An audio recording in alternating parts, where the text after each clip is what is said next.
Você sabia que uma jovem camponesa quase mudou o curso da história francesa, mas foi traída e queimada viva?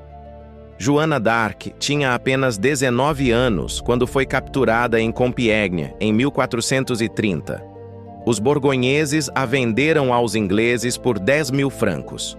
Durante meses, ela enfrentou 70 acusações de heresia perante a Inquisição. Seus crimes? Usar roupas masculinas e afirmar que ouvia vozes divinas. Sob pressão extrema, ela finalmente quebrou e assinou uma confissão. Declarou que suas vozes eram demoníacas e sua missão era falsa. Mas imediatamente se arrependeu, gritando que suas vozes eram reais e vinham de Deus.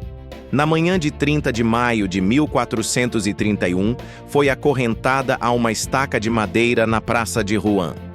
O carrasco colocou as chamas muito baixas, prolongando sua agonia por 30 minutos.